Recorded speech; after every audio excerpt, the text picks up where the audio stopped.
حقیقت ہے میں صرف احساس ہوں۔ اللہ عز و جل اس ماہ مبارکہ میں خاص اپنے کچھ ایسے بندوں کی وجہ سے ہم پر رحم فرماتا ہے جن کو ہم جانتے بھی نہیں ہیں، دیکھیں ہمیں حکم کیا دیا گیا ہے؟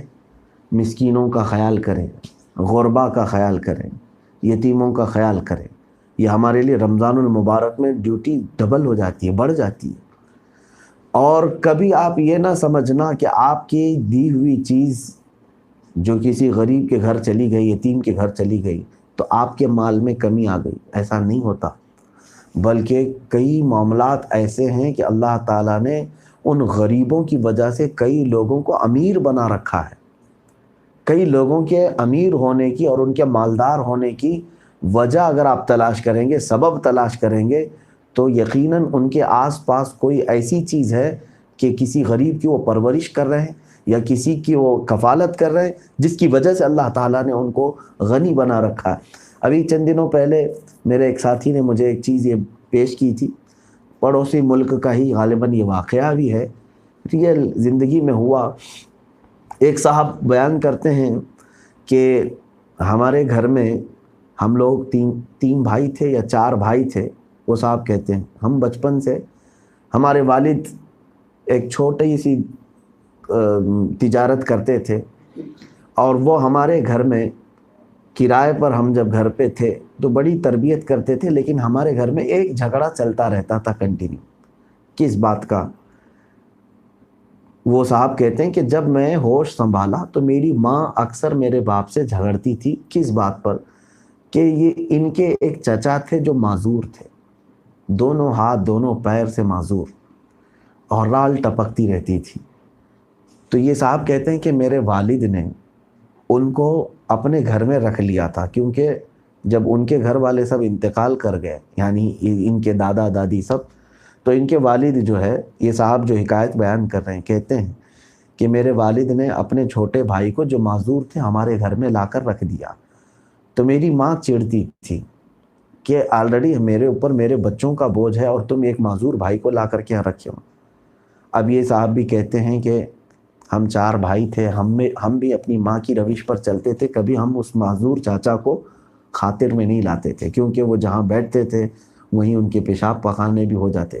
لیکن ہمارے باپ جو ہیں وہ اپنے بھائی کی بہت قدر کرتے تھے کہ معذور ہے، وہی اپنے ہاتھوں سے سب صاف کرتے تھے۔ جب سے وہ ہمارے معذور چاچا کو گھر میں لائے تھے، ہمارے باپ ہی ان کا خیال کرتے تھے۔ چند دنوں کے بعد ہوا یہ کہ کہتے ہیں کہ ایک چھوٹا ایک بھٹا، شاید وہ کسی چیز کا بھٹا ہوتا تھا، تو وہ ان کے والد نے وہاں پر ڈالا ایک جھوپڑی میں۔ اب وہ بھٹا، وہ چاہے وہ بریڈ کا ہو یا کسی بھی چیز کا ہو، انہوں نے کہا کہ اس میں اللہ تعالیٰ نے برکت دی۔ وہ بھٹے سے بڑھ کر کے ہمارا ایک کارخانہ ہوا، کارخانے سے بڑھتے بڑھتے چند ہی سالوں میں ہماری 2 فیکٹریاں ہوئی۔ فیکٹریاں اتنی بڑی ہوئیں کہ ہمارے پورے علاقے میں نام چلتا تھا، ہر فیکٹری میں کئی 100 بندے کام پر تھے، مزدور کام پر تھے۔ وقت ایسا آیا کہ یہ صاحب کہتے ہیں ہم 4 بھائی 2 فیکٹریوں کو سنبھال نہیں پاتے تھے، اتنی تجارت ہماری بڑھ گئی تھی، کافی تجارت بڑھی۔ ہمارے والد جو ہے انہوں نے اس بزنس کو بہت سنبھالا۔ اب جب ترقی اتنی ہو گئی کہ ہمارے خود کے کئی گھر ہو گئے تھے، بڑے بڑے بنگلے بنائے، اتفاق ایسا ہوا کہ ہمارے والد کا انتقال ہوا۔ وہ اپنی کافی جائیدادیں ہمارے لیے چھوڑ کر چلے گئے۔ 4 بھائیوں نے ہم نے تقسیم کیا، لیکن اب وہ جو معذور چاچا تھے، ہم میں سے کوئی نہیں چاہتا تھا کہ وہ چاچا کو ہم وراثت میں قبول کر لیں۔ تو ان 4 بھائیوں نے اس چاچا کو تنہا چھوڑ دیا کسی جگہ پر۔ کسی صاحب سے کہا کہ ہم انہیں نہیں سنبھال سکتے، ان کے استنجا پخانے وغیرہ کی حاجات ایسی ہوتی ہیں کہ ہم کھڑے نہیں ہو سکتے۔ تو یہ 4 اپنے اپنے گھر کے ساتھ الگ ہوئے، فیکٹریاں سنبھالتے رہے۔ اس معذور چاچا کو انہوں نے ویسے ہی تنہا چھوڑ دیا، اور وہ معذور عقل سے تو ٹھیک رہا تھا، وہ ساری چیزیں محسوس کرتا تھا۔ مہینے 2.5 مہینے کے اندر ہی وہ گھٹ گھٹ کر کے انتقال کر گیا۔ اب اس چاچا کے انتقال کے بعد یہ صاحب کہتے ہیں اچانک ہماری فیکٹریوں میں ایسے معاملات آنے لگے کہ ایک بار چوری ہوئی، ایک بار بجلی گری، اور اس طرح کے معاملات میں نقصان پہ نقصان، نقصان پہ نقصان ہوتے ہوتے یہاں تک کہ ہماری پوزیشن آئی کہ ہماری یہ بڑی فیکٹریاں ہم کو نیلام کرنا پڑا۔ ہم 4 بھائیوں نے اس کو نیلام کیا، بقیہ پیسے لے کر ہم الگ الگ رخصت ہوئے۔ اب یہ پیسوں کے معاملات بھی لے کر کے ہم کافی عیش سے گزارا کر سکتے تھے، لیکن گھر میں ہماری اولاد کے ساتھ ایسی بیماریاں جکڑ گئیں کہ یہ پیسے پانی کی طرح بہتے چلے گئے۔ اب وہ صاحب جس پوزیشن میں لکھتے ہیں اس بات کو یا بیان کرتے ہیں، وہ کہتے ہیں آج ہماری حالت یہ ہے کہ جب ہمارے والد ہجرت کر کے آئے تھے اور ہمیں ایک چھوٹے سے کرائے کے مکان پر رکھے تھے، اس طرح کا مکان تک آج ہمارے ہاتھ میں نہیں رہ گیا۔ اب یہ تکلیف مصیبت یہ چند سالوں میں ہوئی ہوں گی۔ تو وہ کہتے ہیں کہ ہم نے بہت دعائیں کروائیں، بہت تعویذیں کروائیں، لوگوں سے یہ شکایتیں کی۔ ایک بزرگ نے ہمیں اس واقعے کو بتایا کہ جب ہم نے اپنی زندگی کی ڈیٹیل بتائی تو انہوں نے کہا کہ بیٹا تم لوگ کیا سمجھتے ہو کہ تمہاری محنتوں سے تمہاری فیکٹریاں ترقی کر رہی تھیں، تمہارے کارخانے بنتے جا رہے تھے، دولت کی ریل پیل ہو رہی تھی؟ بات در حقیقت یہ تھی کہ تمہارے گھر میں ایک معذور تھا جس کی وجہ سے اللہ نے تمہیں مال دیا تھا۔ وہ ایک معذور کی بنیاد پر رب تبارک و تعالیٰ نے تمہیں بے حساب رزق دیا تھا، لیکن تم نے اس روزی کے ذریعے کو اٹھا کر جہاں سے پھینک دیا، رب تعالیٰ کی رحمتیں تم سے روٹھ گئیں۔ میرے عزیزو، یہ سمجھ کر کے چلے ہمارے رزق میں اللہ تعالیٰ، قرآن میں اللہ نے فرمایا وَفِي أَمْوَالِهِمْ حَقٌّ لِلسَّائِلِ وَالْمَحْرُومِ، اللہ فرماتا ہے کہ سب کے مال میں نے سائل کا اور محروم کا حق رکھا ہے۔ اللہ نے ان کا حق ہمارے میں رکھا ہے، اور لوگ یہاں یہ سمجھتے ہیں کہ اتنا دوں تو یہاں کم ہو جائے، اتنا دوں تو یہاں کم ہو جائے۔ ہرگز نہیں۔ ایک بار میرے آقا صلی اللہ تعالیٰ علیہ وسلم کسی جگہ سے گزر رہے تھے، رات کا وقت تھا۔ صحابہ اکرام رضوان اللہ تعالیٰ علیہ مجمعین فرماتے ہیں کہ ہم نے دیکھا آسمان سے ایک نور اتر رہا ہے، کسی گھر پر نور اتر رہا ہے، گھر پر روشنی آ رہی ہے۔ اب یہ اہل بصیرت دیکھتے ہوں گے اس روشنی کو۔ صحابہ نے رسول پاک صلی اللہ علیہ وسلم سے پوچھا کہ آقا یہ کیسی روشنی ہے؟ حضور پاک صلی اللہ علیہ وسلم نے فرمایا جاؤ دیکھو اس گھر میں یا تو آج ان کے گھر میں بیٹی کی ولادت ہوئی ہوگی، یا تو وہ کسی یتیم کی پرورش کر رہے ہوں گے۔ جس گھر میں یہ دو معاملات ہو رہے ہوں گے، اللہ تعالیٰ کی رحمت اور اس کا نور براہ راست اس کے گھر پر اتر رہا ہوتا ہے۔ عزیزان گرامی وقار، آج کے بعد کے حالات بھی اسی طرح کے ہونے والے ہیں کہ کتنے ایسے لوگ ہیں جو صرف بھوک کی وجہ سے مر جاتے ہیں جہاں ہم پہنچ نہیں پاتے۔ ہماری روٹیاں، ہمارے کھانے گٹر میں اور نالیوں میں بہہ جاتے ہیں، لیکن چند غریبوں کے منہ تک نہیں پہنچ پاتے۔ یہ سمجھ کر کے چلیں کہ ہمارے اوپر اللہ تبارک و تعالیٰ کی رحمتیں صرف ہماری نیکیوں کی وجہ سے نہیں۔ بعض مقامات ایسے ہوتے ہیں کہ کچھ غریب اور مسکین ایسے ہوتے ہیں جن کی وجہ سے اللہ ہم پر رحم فرماتا ہے، اس لیے ان کا خیال اس ماہ مبارکہ میں زیادہ کرنے کی عادت ڈالیں۔ بلکہ میں سمجھتا ہوں زندگی بھر میں ہمیشہ اپنا یہ وتیرہ رکھیں کہ ہم ان لوگوں کا زیادہ خیال رکھیں۔ مجھے ایک بات یاد آتی ہے، خود اب میں اس کو کیسے بیان کروں مجھے خود سمجھ میں نہیں آتا۔ میرے والد فرمایا کرتے تھے کہ ہماری ایک ہوٹل تھی، اور جیسے ڈھابا ہوتا ہے، ایک وقت ایسا تھا کہ میرے والد علیہ الرحمہ وہ خود وہاں پر موجود تھے۔ ایک بس آئی قیدیوں کی، پولیس والے ان کو جیل لے کر کے جا رہے تھے، وہ کشمیر سے یا کہیں سے پکڑے ہوئے قیدی تھے، اور اس بس میں ان کو ہتھکڑیاں ڈال کر کے بیٹھایا گیا تھا۔ بھری ہوئی تھی بسیں، رات کا وقت تھا۔ اب لے جانے والے جو پولیس تھے وہ لوگ ہوٹل کے لیے وہاں رکے، وہ لوگ کھانے کے لیے آئے، لیکن کسی قیدی کو اترنے نہیں دیا انہوں نے۔ تو ہمارے والد فرماتے ہیں کہ ہم نے دیکھا وہ کھڑکیوں سے اشارے کر رہے تھے، شاید بھوک لگی ہوگی، پیاس لگی ہوگی، لیکن ان کو چھوڑنے کی تو اجازت نہیں تھی، بس سے وہ نکل نہیں سکتے تھے۔ تو انہوں نے پولیس والوں سے پوچھا کیا ہم ان کو کچھ کھانا دے دیں؟ پولیس والوں نے کہا آپ کے ہاں ہے اگر تو دے دیں۔ تو کھانا جو بھی تھا رات کے وقت ان قیدیوں کو دیا گیا، ہوٹل کا جو بھی کھانا تھا وہ اتنا شکم سیر ہو کر کے کھائے کہ کھاتے کھاتے ان کے آنسو بہہ رہے تھے۔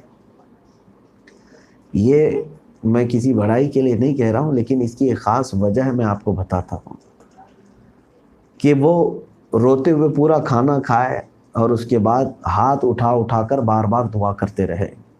ظاہر سی بات ہے، ہو سکتا ہے کئی دنوں میں کی قید میں ان کو کھانا نہیں ملا ہو۔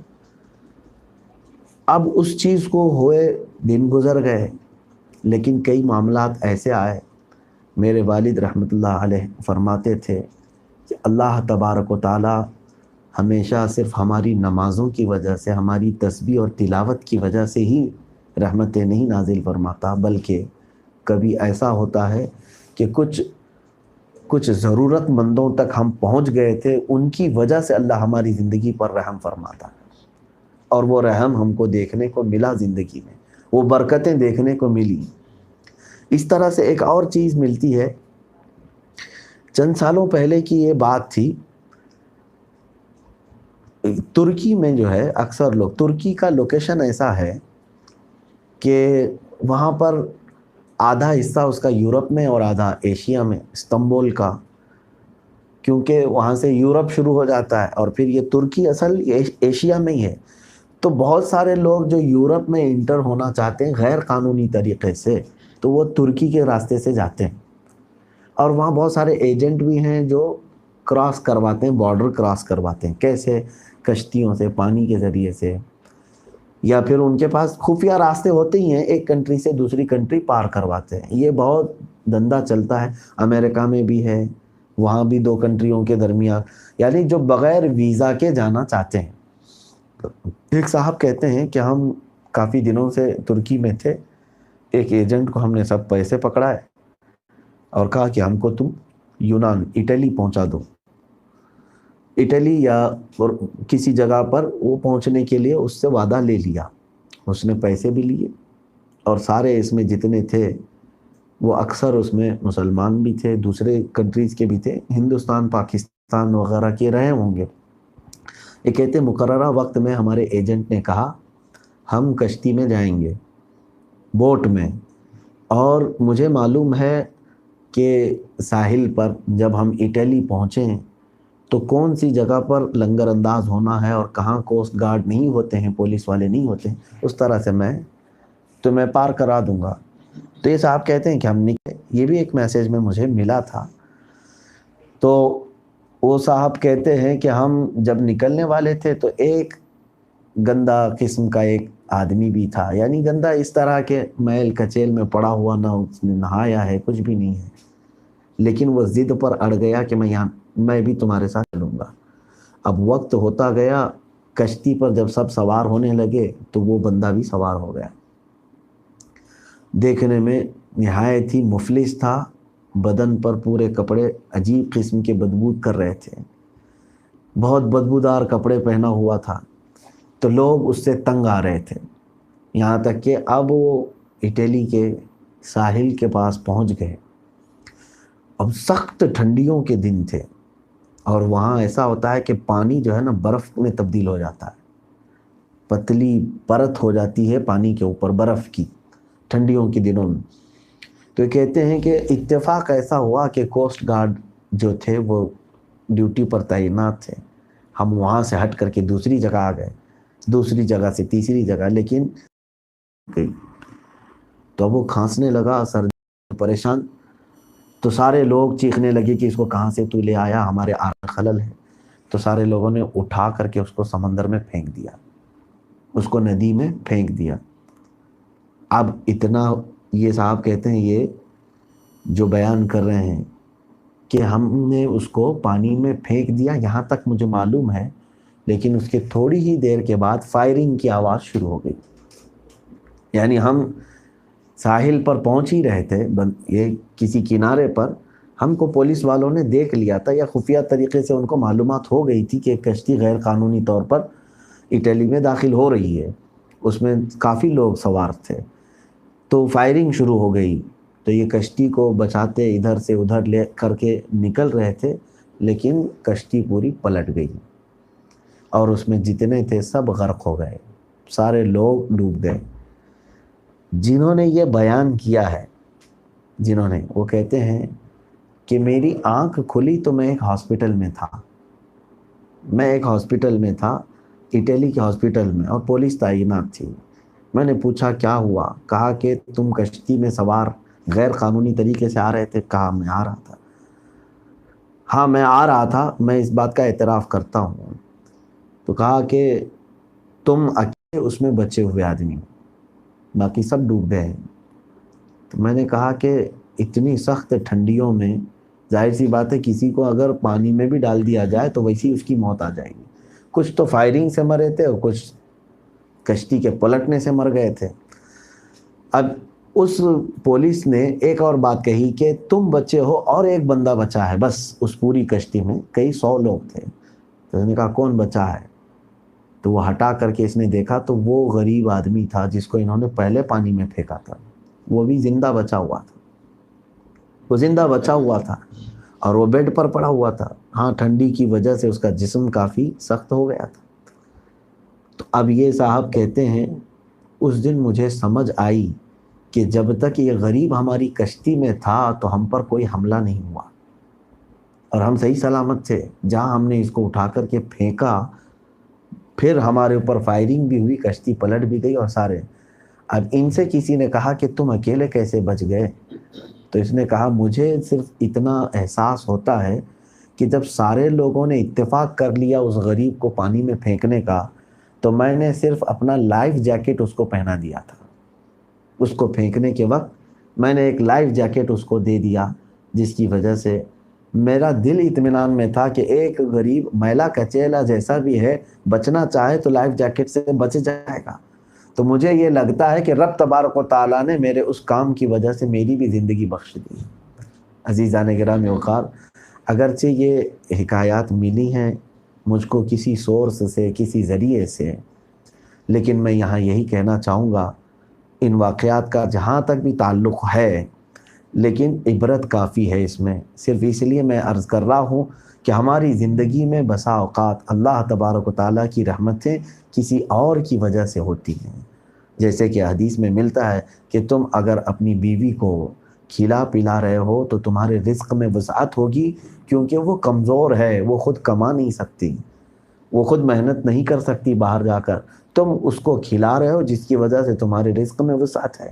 اگر کسی کے گھر میں معذور بچہ ہے تو وہ بالکل خوف نہ کرے، اللہ تعالیٰ اس بچے کی برکت سے اس کے لیے عرش کے کئی دروازے کشادہ فرماتا ہے۔ اگر دنیا میں اسے نہ بھی ملے وہ یقین رکھے کہ اللہ نے آخرت میں اس کا بہت بڑا اجر رکھا ہے۔ تو بہرحال یہ خیال کرنے کا اور دوسروں کی مدد کو پہنچنے کا مہینہ ہے۔ تو حقیقت ہے میں صرف احساس ہوں۔